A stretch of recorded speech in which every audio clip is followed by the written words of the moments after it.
I want to talk to you about my friend Charlie Crawford.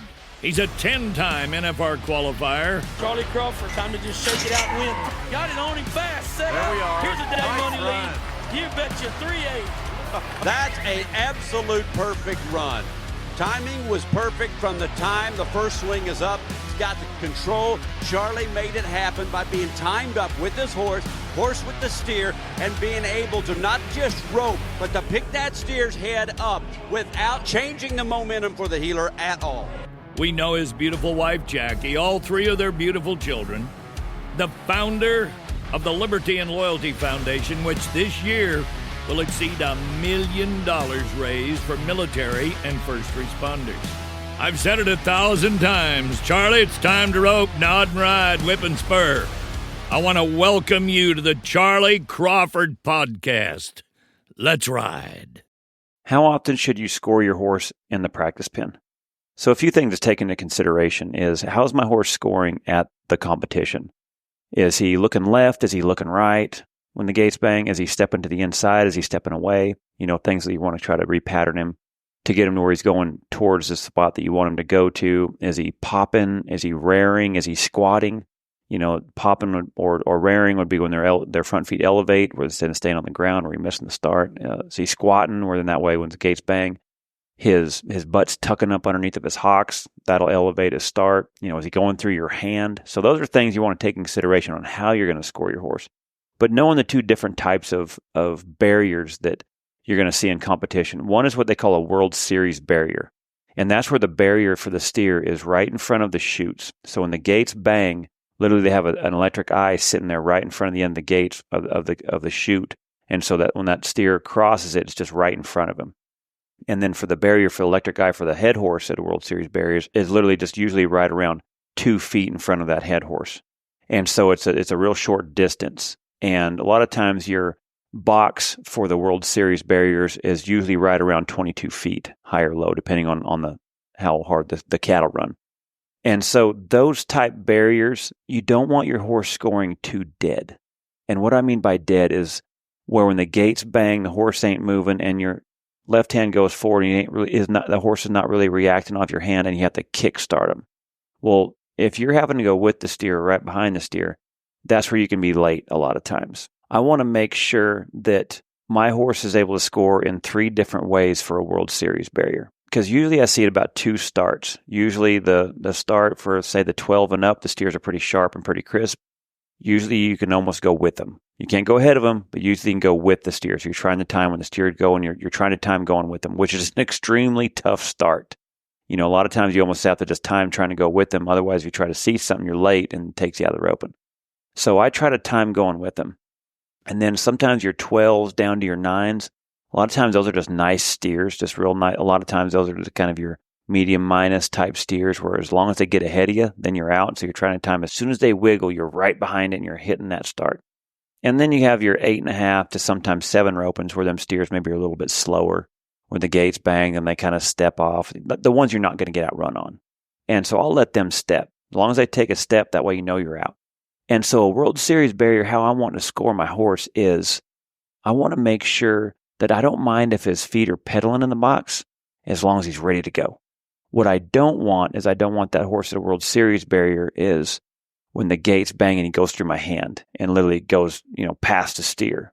I want to make sure, and because it's got to be understand too, for a horse, that's really hard not to know that when the gates bang, it's time to go.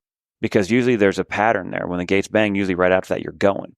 And so you have to take in consideration when you're scoring. If they go through your hand, it's natural. I mean, you've been doing that. So don't get on to them. It's very much human nature when they hear the gates bang and you're going for them to know that pattern. So if they take off, go through your hand, no big deal.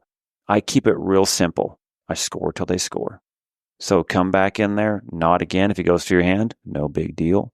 Back and back up, let him sit for just a few seconds, score another one. And then usually by about the third one, when the gates bang, he's listening to your hand, but not the gates. That's what you're after. But you also have to develop that left hand and make sure that you're not also nodding and picking up, which would create a horses to pop or to elevate their front feet. So I like to just have just enough hold there to when I nod my head, he's paying attention to my hand and then trying to go with the steer. Now, here's the thing I do differently on a World Series barrier is when I score my horse at a World Series barrier, I like that score chute that Preferred has. I don't mind if my horse leads with the steer or if my horse leads with the heeler. That's their time sign to go, because a World Series barrier, you almost want them to read that steer and horse to know kind of when to go. What I'll do with that score chute on that Preferred chute is get them to where they just kind of quit going off the gates. And so that helps quite a bit with that. That's a great scoring technique, and it helps save your steers. There's a lot of different ways too. You can, when I was a young kid, my dad used to tie the steers in. He had a little head rope that he would tie it's probably a couple feet long, and you could put the head rope around the steer's head, and he put a snap on the end of. He cut the rope and about a couple 3 feet, and he'd put a snap on the end of that rope. Well, he would snap that rope back to where there's a little tie on that Preferred chute where they hook up the barriers for the rodeos. And so the steer would be able to kind of take a half step and you have to come back. And then whenever you're done, you just take the rope off and just leave it sitting there and at that, and you can unsnap it to where you can put it back on and snap it back to it. And so it was really easy to use if you had chute help. If you don't have help and you have the opportunity, that score chute that Preferred has is really good for that technique. So I would just score till they score. Like I said, I don't mind if they patted their feet at a World Series. I want them going with the steer or the heeler. Those are some techniques I want. Now, when it comes to a rodeo type horse or an open roping type barrier, and what I mean by that is, so your rodeos, they have a neck rope, that can be set up even to the box, or 1 under or 2 under or 3 under, like the NFR 4 under, which is really short. Some places where they set it out there, it could be 2 over, or like at Salinas, 40 foot out there in front of the head box. So those are long starts. And also where the barrier is for the horse is at the front of the chute, not right in front of the horse's chest. It's all the way in the front of the chute. So when you're in a 16-foot box, you're probably, I'd say 12 feet away or so from where the barrier's at. So it's a lot further distance than say a World Series. So you can kind of float to the line. That's what a lot of guys will talk about. And so your rodeo type horses or your open barriers, you're starting to see a little bit of a pretty good start. I want those horses scoring a little bit dead. And what I mean by that is when I nod my head and the gates bang, I don't really want them going. Now, like I said, they could pat their feet a little bit, but you're going to have to see, a lot of these places, front leg around the end of the gates, or Salinas, it's, you're seeing them out there 35 feet or 30 feet, in some cases. And so it's a long ways away. So you want them staying in your hand. You don't want them jumping or moving their feet around, so when you need to go, then they're not underneath themselves. That'll make you miss your start. So I'll have them scoring a lot deader to where they're waiting for my hand to shoot forward. And so that's kind of your differences a little bit of your barriers. Now, how often should you score? Well, if you're going to a lot of World Series barriers and your horse scores real dead, then I'm not probably going to score near as much. Now, if he's always anticipating the gates, I'm going to score a little bit more to keep him freed up a little bit in that box to where he's paying attention to my left hand and not anticipating it. And like I said, I score till they score. Now, when I score a rodeo horse, now that's a little bit different. So I'm going to probably score the steer because he might be leaving with the steer. I'm going to also have it to where when I score, then I'm going to have my heeler go, because they get to where they start watching that. Because a lot of times we scored before them rodeo horses and the steer goes, but then as soon as the heeler goes, then he jumps. They get to where they get real smart. They kind of know. So you have to make it as full contact a lot of time on them older rodeo horse type horses, because they get pretty smart. So you have to make sure that almost the whole run is the same, as far as the steer leaving and as far as the heel horse going, because they'll watch that. And then how often do I score my horse through the practice pen? I'll start off scoring. Every time I start off scoring, because I want to check and see, like, what's his temperature that day, more or less. Like, is he staying good in the box, or is he getting a little nervous? Is he overfed? Is the grass green? The springtime, them suckers could be just feeling so good that just any little noise has just got them, amped up.